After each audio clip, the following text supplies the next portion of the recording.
اللہ الحمد للہ وکفی والصلاة والسلام علی عبادہ الذین اصطفی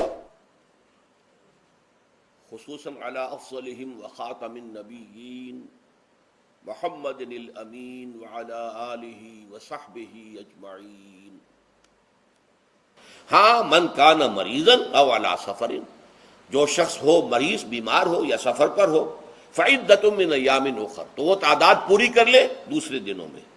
یرید اللہ بکم الیسر ولا یرید بکم العسر، اللہ تمہارے ساتھ آسانی چاہتا ہے، سختی نہیں چاہتا۔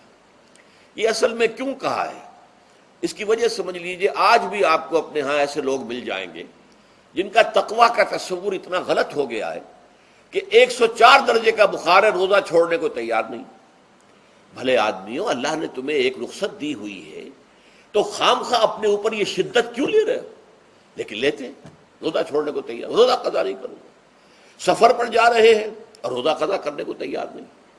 ایک موقع پر ایک غزوے کے دوران ایسا ہوا کہ کچھ لوگوں نے روزہ رکھا ہوا تھا، لیکن وہ اتنے یوں سمجھیے مزمحل ہو گئے کہ جب پڑاؤ پر پہنچے تو جن کا روزہ نہیں تھا انہوں نے تو بڑی چاق و چوبند طریقے سے خیمے نصب کیے، سارا بندوبست کیا، اور یہ جا کر بے سدھ ہو کر بے ہوش ہو کر گر پڑے۔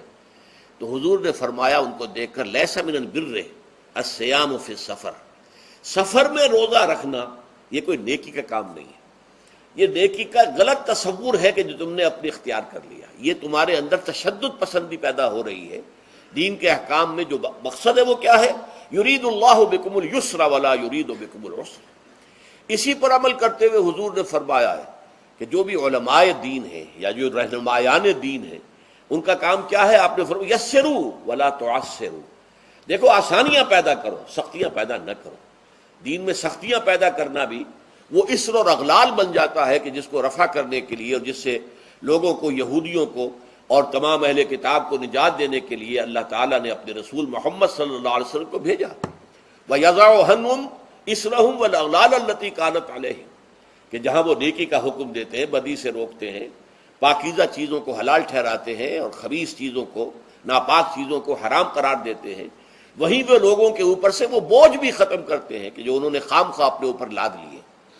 تو ان میں سے یہ بھی ہے کہ یہ نیکی کا کام نہیں ہے کہ آپ سفر میں ہیں اور روزہ رکھ رہے ہیں۔ یرید اللہ بکم الیسر ولا یرید بکم العسر وَلِتُكْمِلُوا الْعِدَّةَ، لیکن یہ بات واضح رہے کہ اب تمہارے لیے تعداد کو پورا کرنا لازم ہے۔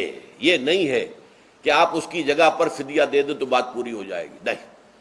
روزے کی تعداد، آپ کے رمضان میں 2 روزے 3 روزے چھوٹ گئے بیماری کی وجہ سے، ٹھیک ہے، لیکن دوسرے دنوں میں اس کی قضا دینی لازم ہے۔ وہ روزے رکھنے جو ہیں آپ پر لازم ہے، ان کا کوئی بدل جو ہے وہ فدیہ نہیں ہو سکتا۔ البتہ یہ نوٹ کر لیجئے، یہ حکمت نبوی ہے کہ یہاں اگرچہ وہ فدیے کا حکم جو ہے گویا کہ بظاہر قرآن مجید کے الفاظ سے محسوس ہوتا ہے کہ مطلقاً منسوخ ہو گیا، لیکن حضور نے اس کو خاص حالتوں میں باقی رکھا ہے۔ کوئی شخص اتنا بوڑھا ہو چکا ہے یا خاتون اتنی بوڑھی ہو چکی ہے کہ دن بھر کا فاقہ جو ہے اس میں اندیشہ ہے کہ کہیں ہلاک نہ ہو جائے۔ کوئی مریض ہے، مرد ہے یا عورت ہے، وہ ڈائبٹیز کی مریضہ ہے، اس کو وہ شوگر کا مرض ہے اور وہ اس کو برداشت نہیں کر سکتی، شوگر لیول بہت نیچے ہو جائے تو موت واقع ہو سکتی ہے۔ کوئی ایسا مریض ہے جس کو مرض سے شفا پانے کی اب کوئی امید ہے ہی نہیں کہ میں مرض سے شفا پا جاؤں گا یا پا جاؤں گی تو اس کے بعد میں روزہ مکمل کر دوں گی، نہیں۔ ایسے لوگوں کے لیے حضور نے اس رعایت کو برقرار رکھا ہے کہ ایسے لوگ اگر ایک مسکین کو کھانا کھلا دیں تو یہ فدیہ بن جائے گا۔ لیکن جو بھی شخص صحت مند ہو اور صحت کی توقع رکھتا ہو، اور جو شخص بھی طاقت رکھتا ہو روزے کا قضا کر دینے کا، اس کے لیے لازم ہے کہ روزوں کی قضا کرے۔ وَلِتُكْمِلُوا الْعِدَّةَ وَلِتُكَبِّرُوا اللَّهَ عَلَىٰ مَا هَدَاكُمْ، اور تاکہ تم اللہ کی کبریائی کا اعلان کرو اس چیز پر کہ جو اس نے تمہیں ہدایت عطا فرمائی ہے۔ اب اس کا ایک تو ظاہر ہے کہ جب روزے ختم ہوتے ہیں عید الفطر میں، تکبیر، اضافی تکبیرات کے ساتھ 2 رکعتیں ہیں جو ہم ادا کرتے ہیں۔ احناف کے نزدیک 6 اضافی تکبیرات ہیں اور اہل حدیث کے نزدیک 12 ہیں، لیکن تکبیرات ہیں اضافی۔ اور یہ کہ جاتے ہوئے اور آتے ہوئے عید کے لیے آپ جا رہے ہیں تو تکبیرات پڑھتے ہوئے جائیے، واپس آ رہے ہیں تکبیر پڑھتے ہوئے آئیے۔ اور یہ بھی کہ جاتے ہوئے راستہ کوئی اور، آتے ہوئے راستہ کوئی اور اختیار کیجئے تاکہ پورا شہر پوری بستی جو ہے تکبیر کی آواز سے گونج جائے. یہ ظاہر ہے. باطن اس کا کیا ہوگا؟ اللہ کی کبریائی کا اعلان کرو، اللہ کی کبریائی کو نافذ کرنے کی کوشش کرو. جب اللہ نے تمہیں ہدایت دے دی ہے، تمہیں اپنے دین حق سے نواز دیا ہے، اب تمہارا فرض ہے کہ اس کو قائم کرو، اس کے لیے جد و جہد کرو، اس کے لیے تن من دھن لگاؤ، اس کے لیے جان اور مال سے جہاد کرو. وَلِتُكَبِّرُوا اللَّهَ عَلَى مَا هَدَاكُمْ وَلَعَلَّكُمْ تَشْكُرُونَ، اور تاکہ تم واقعتاً شکر کرو. اس پر بھی گفتگو بعد میں ہوگی. یہ حکمت صوم کے حوالے سے ہے یہ لفظ. اس کے بعد جو ہے ایک آیت چھوڑ کر پھر اگلی 5ویں آیت پڑھیے. یہ ہے تکمیلی احکام. ابتدائی احکام آ گئے. نمبر 2 میں صوم رمضان کا حکم آ گیا. نمبر 3 پر ہوا کیا تھا کہ جب روزوں کا حکم دیا گیا تو چونکہ مثال آپ نے رکھی تھی یہود کی کہ یہود جو ہے عاشورہ کا روزہ رکھتے ہیں تو ہم بھی کیوں نہ رکھیں، مسلمانوں تم بھی رکھو. اس سے گمان یہ کیا گیا کہ جو احکام یہود کی شریعت میں ہے روزے کے، شاید وہی ہماری شریعت میں بھی ہے. اور ان کی شریعت میں یہ تھا کہ رات کو سو گئے تو روزہ شروع ہو گیا، اور وہ روزہ اب نہ کوئی سحری ہے نہ رات میں کے دوران کوئی میاں اور بیوی جو ہے وہ ہم بستری کر سکتے ہیں، بلکہ یہ کہ وہ روزہ صبح سے لے کر پھر جب رات کے بعد صبح آئے گی، صبح سے پھر دوپہر اور شام اور غروب آفتاب پر جا کر روزہ ختم ہوگا. گویا کہ کم و بیش 20 گھنٹے کا روزہ یا 21 گھنٹے کا روزہ، کیونکہ اگر غروب آفتاب کے 3 گھنٹے بعد آدمی سو گیا تو وہاں سے جو روزہ شروع ہوا ہے تو غروب آفتاب پر اگلے روز جو ہے وہ ختم ہوگا، تو ہو جائے گا 20-21 گھنٹے کا روزہ. یہ روزے کا حکم لوگوں نے سمجھا، اس کی صراحت کوئی نہیں تھی. لیکن لوگ جو ہے چونکہ صراحت منفی بھی نہیں تھی مثبت بھی نہیں تھی، لہذا وہ رات کے وقت میں جب دن ہوتے تھے روزوں کے، ان کی راتوں میں وہ اپنی جو بھی ایک طبعی ضرورت ہے جو ہم بستری ہے میاں اور بیوی کی، شوہر اور بیوی کی، وہ کر گزرتے تھے. جذبات کے اندر جو بھی اس وقت ان کی احتیاج ہوئی، دل میں کھٹک رہتی تھی کہ پتہ نہیں ہم نے یہ صحیح کام کیا نہیں کیا، غلط کیا. تو اس سے یہ کہ ظاہر بات ہے کہ پھر قرآن مجید اسے قرار دے رہا ہے اپنے آپ سے خیانت کرنا. جب انسان اپنے ضمیر کے خلاف کوئی بات کر رہا ہو تو چاہے وہ بات صحیح ہے لیکن وہ اسے گناہ سمجھ کے کر رہا ہے تو اس نے تو گناہ کیا. وہ اپنے آپ سے تو خیانت کر رہا ہے. ایک شخص ہے وہ بکری کا گوشت کھا رہا ہے لیکن سمجھتا یہ کہ یہ سور کا گوشت ہے، تو اس نے تو سور ہی کا کھایا نا، اس نے بکری کا تو نہیں کھایا، لیکن اس نے سمجھا یہ کہ یہ سور کا گوشت اور کھا رہا ہے. تو اس حوالے سے ایک دغدغہ سا دل میں رہتا تھا، پریشانی. تو اب جو یہ 5ویں آیت ہے، طویل ترین آیت ہے اس سلسلے کی، اس میں روزے کے تکمیلی احکام آ گئے جو ابدی ہیں، آج تک قائم ہیں اور قیامت تک قائم رہیں گے. فرمایا احل لکم لیلۃ الصیام الرفث الی نسائکم، اے مسلمانوں روزے کی راتوں میں تمہارے لیے حلال کر دیا گیا ہے اپنی بیویوں سے اپنی خواہش کا پورا کرنا. رفث الی نسائکم ہن لباس لکم وانتم لباس لہن، وہ تمہارے لیے بمنزلہ لباس ہیں. جیسے لباس کے اور انسان کے بدن کے درمیان کوئی حجاب نہیں ہوتا، ایسے ہی شوہر اور بیوی کے درمیان بھی کوئی حجاب نہیں رہتا. ہن لباس لکم وانتم لباس لہن. اور ویسے بھی ایک معنی میں کہ جیسے لباس آپ کو گرمی کی شدت سے بچاتا ہے، ورنہ ہو سکتا ہے کہ تیز دھوپ جو ہے جو عرب میں ہوتی تھی وہ تو آپ کی کھالوں کو جلا دے، تو یہ حفاظت کا ایک ذریعہ بھی ہے. اسی طریقے سے شوہر کے لیے بیوی اپنی عفت و عصمت کو برقرار رکھنے کے لیے ایک ذریعہ ہے کہ کہیں حرام میں منہ نہ مارے، بیوی موجود ہے، حلال ذریعے سے اپنی خواہش پوری کرے. اور بیوی کے لیے شوہر اسی طریقے سے ایک ڈھال بن جاتا ہے کہ اسے خام خواہ ادھر ادھر دیکھنے کا کوئی خیال بھی کبھی نہ آئے، اس کی جو بھی نفسانی خواہش ہے اس کی شوہر پورا کر رہا ہے. تو اس اعتبار سے بھی ہن لباس لکم وانتم لباس لہن. علم اللہ انکم کنتم تختانون انفسکم، اللہ کے علم میں ہے کہ تم اپنے آپ سے خیانت کر رہے تھے. اس کی وضاحت میں پہلے کر چکا ہوں کہ دل میں یہ دغدغہ تھا کہ یہ حرام کام اور کر رہے ہیں. یہ گویا کہ اپنے آپ سے خیانت، اللہ سے بغاوت نہیں تھی. کیوں کہ اللہ تعالیٰ کی طرف سے تو حکم تمہیں معلوم تھا ہی نہیں ابھی، آیا اس کی اجازت ہے یا نہیں ہے، لیکن اپنے آپ سے تو خیانت کر رہے ہو نا. تم یہ سمجھ رہے تھے کہ یہ نہیں ہونا چاہیے، یہ گویا کہ ممنوع ہے اور کر رہے تھے. تو اس کو کہا کہ تم اپنے آپ سے خیانت کر رہے تھے. علم اللہ انکم کنتم تختانون انفسکم فتاب علیکم، تو اللہ نے تم پر اپنی رحمت اور مغفرت کے ساتھ توجہ فرمائی، یعنی جو کچھ اب تک ہو چکا ہے اسے اللہ نے معاف کر دیا. اسے صاف کر دیا، کلین سلیٹ، اب تمہارا جو اعمال نامہ ہے اس میں اس طرح کا اگر کوئی عمل درج ہو گیا ہے تو وہ اللہ نے صاف کر دیا ہے۔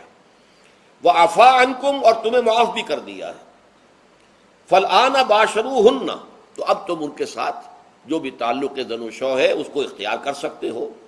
فالآن باشروہن وابتغوا ما کتب اللہ لکم، اور حاصل کرو وہ کچھ جو کچھ اللہ نے تمہارے لیے لکھ دیا ہے۔ یہ تعلق زن و شے سے دو چیزیں ہیں کہ جو مقصود ہیں۔ ایک تو سب جانتے ہیں اولاد، ہر انسان کی خواہش ہوتی ہے کہ میری نسل کا تسلسل باقی رہے، لیکن نمبر دو ایک شے اور ہے، قرآن مجید میں بیان کیا گیا، بولے تسکنوا الیہا، اس میں ایک سکون ہے، اس میں جو بھی ہے، جو بھی عمل ہے مباشرت کا، اس میں ایک اعصابی طور پر سکون کی کیفیت انسان کو حاصل ہوتی ہے، تو یہ بھی مطلوب و مقصود ہے۔ تو ما کتب اللہ لکم، تمہارے لیے اللہ نے اس میں ایک تو اولاد کا معاملہ رکھ دیا ہے اور ایک تمہارے لیے سکون کا، لتسکنوا الیہا، تاکہ تم ان کی طرف توجہ کر کے سکون حاصل کرو۔ فالآن باشروہن وابتغوا ما کتب اللہ لکم وکلوا واشربوا، اب سحری کا حکم آ گیا، وکلوا واشربوا حتی یتبین لکم الخیط الابیض من الخیط الاسود من الفجر، اور کھاتے رہو اور پیتے رہو یہاں تک کہ تمہارے لیے فجر کے وقت کے اعتبار سے سفید ڈوری سیاہ ڈوری سے بالکل علیحدہ ہو جائے۔